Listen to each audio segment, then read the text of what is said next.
जब ब्रजेश पाठक से लेकर केशव प्रसाद मौर्य और उत्तर प्रदेश के मुख्यमंत्री योगी आदित्यनाथ कब सिर्फ कांड पर उसकी गंभीरता को न समझते हुए आरोपियों और दोषियों से ज्यादा अखिलेश यादव और समाजवादी पार्टी को टारगेट कर रहे थे, एक तस्वीर को लहराकर केशव प्रसाद मौर्य और ब्रजेश पाठक अपने आप को अव्वल राजनेता साबित कर रहे थे। मैंने तब भी कहा था कहीं लेने के देने न पड़ जाए। अब एक और सीक्रेट फोटो आ गई है, वो बात अलग है। अब ब्रजेश पाठक इस पर कुछ बोलेंगे, इस पर कुछ बता पाएंगे? मैंने तब भी कहा था और आज भी कहता हूं कि चाहे वो समाजवादी पार्टी का हो, चाहे वो बीजेपी का हो, कांग्रेस का हो, किसी राजनीतिक दल का हो, किसी अधिकारी का लाडला हो, बख्शना नहीं चाहिए। ये नौनिहालों की सांसों से खिलवाड़ का मसला है।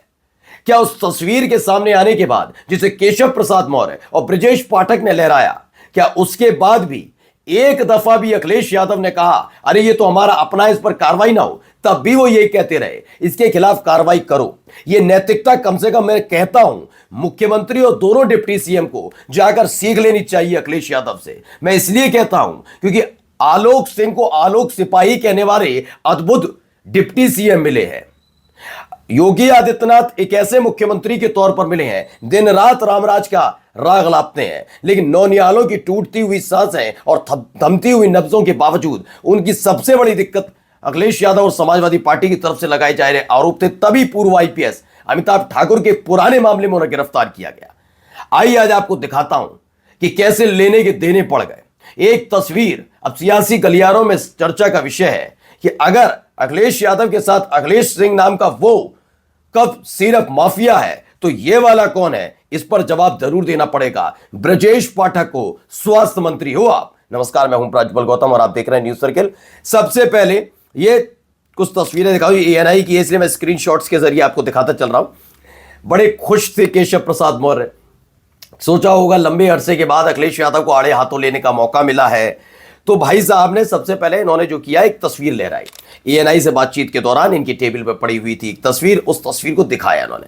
कितने खुश नजर आ रहे हैं। पहले इन्होंने बताया अमित सिंह के बारे में, और देखिए कितने अद्भुत हैं डिप्टी सीएम। अमित सिंह बोला, अमित सिपाही बोला, अमित सिंह नहीं बोला।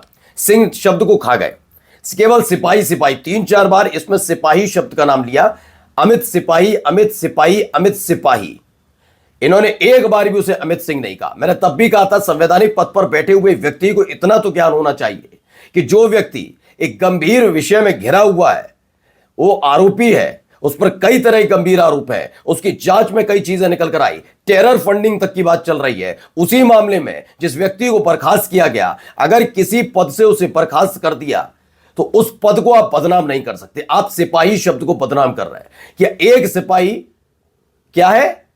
माफिया है। ये आप कह रहे हैं, मैं नहीं कह रहा। जबकि मैं कहूंगा वो अमित सिंह है, पूर्व सिपाही, एसटीएफओ है, जिससे भी जुड़ा हो। ये दूसरे की इनको जाति पताती तो यादव बोला और अखिलेश यादव का नाम बोला। इस पर अखिलेश यादव ने जो कहा था, इसके जवाब में आ गए थे हमारे ब्रजेश पाठक। नशाखोरी की जांच के लिए सिर्फ टास्क फोर्स, मतलब एसटीएफ के साथ साथ जीटीएफ भी बना दीजिए। बाकी जनता समझदार है। भाजपाइयों के चेहरों पर हवाइयां क्यों उड़ी हुई हैं? कोडीन कफ सिरप की सच्चाई ये जानते हैं, तभी खुद नहीं पी, इसलिए बीच में किसी को खांसी भी आ गई है। अखिलेश यादव ने चुटकी ली। लेकिन मैं कहता हूं कि अमित सिंह क्यों नहीं, अमित सिपाही क्यों? ये आप मुझे जरूर बताइएगा, ठीक है? आगे अब चलते हैं। इसके फौरन बाद ही ये भी भाई साहब आ गए। इन्होंने कहा मैं कैसे मौका छोड़ दूं, मैं कैसे मौका छोड़ दूं? तो वही वाली तस्वीर इन्होंने भी लहरा दी। आसपास खड़े हुए लोग मुस्कुरा रहे हैं, अरे वाह क्या काम कर दिया, इससे बेहतर तो कोई काम हो ही नहीं सकता था।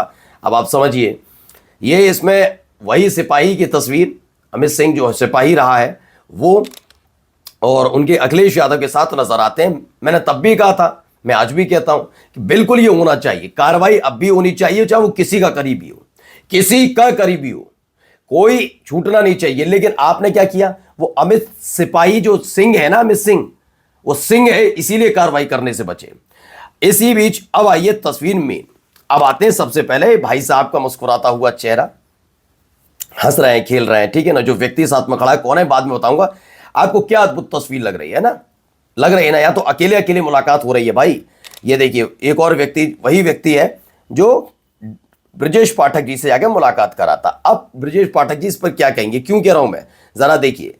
अजय राय है, कांग्रेस के नेता है मुख्यमंत्री योगी आदित्यनाथ ने दोनों डिप्टी सीएम के साथ प्रेस कॉन्फ्रेंस कर सुशासन का ढोल पीटा। ओके, आज कोडीन कफ सिरप कांड में गिरफ्तार विभोर राणा की तस्वीरें अरुण सिंह राष्ट्रीय महासचिव और डिप्टी सीएम ब्रजेश पाठक समेत भाजपा के नेताओं के साथ सामने।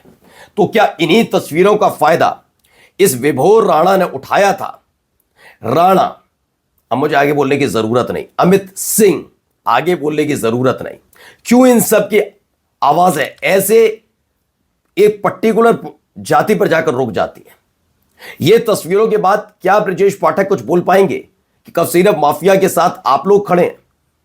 बोल पाएंगे? अब नैतिकता का ढोल, मैंने कहा ना, अगर अखिलेश यादव सत्ता में होते और सिर्फ आरोप आरोप खेल रहे होते तो मेरा सवाल यह होता उनसे, सिर्फ आरोप आरोप मत खेलिए, उन आरोपियों का हश्र ऐसा कर दीजिए कि आने वाली पीढ़ी याद रखे और मिसाल याद रख दी जाए कि हाँ, एक सरकार थी जिसने इधर उधर का भेद नहीं किया, नौनिहालों की जिंदगी से खिलवाड़ करने वालों को तगड़ी सजा दी। आइए ना, करके दिखाइए। लेकिन जब सरकार में बैठा मुखिया ही आरोप आरोप खेलने लग जाए तो उसकी मानसिकता जरा आप समझ लीजिए वो किस मानसिकता के साथ बैठा हुआ है। इसी में लिखा है आगे, ईडी 200 करोड़ की संपत्ति की जब्त कर चुकी है, नेटवर्क बांग्लादेश तक फैला है, टेरर फंडिंग तक का मामला निकल कर आ रहा है। तो मुख्यमंत्री बताएं कफ सिरप का असली माफिया कौन है और किन की कृपा दृष्टि से यह सब फल फूल रहा है? सही है, वजह भी पूछी जानी चाहिए, क्योंकि देखिए मसला सिर्फ डिप्टी सीएम नहीं है, यह स्वास्थ्य मंत्री भी है। स्वास्थ्य मंत्री होते हुए ब्रजेश पाठक ने कौन सा करिश्मा किया ये तो हमें भी नहीं पता, लेकिन फिलहाल आप अंदाजा लगाइए, राष्ट्रीय महासचिव के साथ नजर आते हैं, डिप्टी सीएम ब्रजेश पाठक जो मौजूदा स्वास्थ्य मंत्री हैं नजर आते हैं, और बाद में पता लगता है ये कफ सिरप वाला मामला किसके अंडर आएगा? स्वास्थ्य मंत्री। कफ सिरप कांड में इसे गिरफ्तार किया जाता है विभोर राणा को। तो जरा बता दीजिए ब्रजेश जी, इस सफेद कुर्ते के साथ सफेद जो ईमानदारी का आप ढिंडोरा पीट रहे थे, आपके समानांतर बैठे हुए सत्ता में यानी दूसरे डिप्टी सीएम और मुख्यमंत्री पीट रहे थे ढिंडोरा, क्या वाकई आप लोगों को नौनिहालों की चिंता थी? है? आज भी आपको सिर्फ अपनी साख, अपनी सरकार की चिंता है। अगर ऐसा नहीं होता तो सबसे पहले तो बता दीजिए कितनों के मकान दुकान टूट गए। गिरफ्तारी के नाम पर आप जांच करते रहेंगे, आपको एक झटके में वो मिल जाएगा व्यक्ति, जो व्यक्ति किसी भी वजह से किसी ने टिप्पणी कर दी होगी, आपको शुभम जायसवाल जैसा नहीं मिल पा रहा तो वो आराम से वीडियो बना रहा था, अमित सिंह को हमारे सिपाही कहते हुए नजर आते हैं। आप अब इनके अंदाजा समझिए, जब प्रयागराज में भगदड़ होती है तो उसके बावजूद भी इन्हें फर्क नहीं पड़ता, आंकड़े छुपाते हैं। और यहां पर भी देखिए खाद्य विभाग से कहलवा दिया गया कि भाई वो कफ सिरप है ना, वो तो अमृत है, बच्चों की मौत तो किसी और वजह से हुई होगी। याद है ना आपको? अब आप सोचिए, ये सिर्फ अपनी साख बचाना जानते हैं, लेकिन इस बार फंस गए। नमस्कार।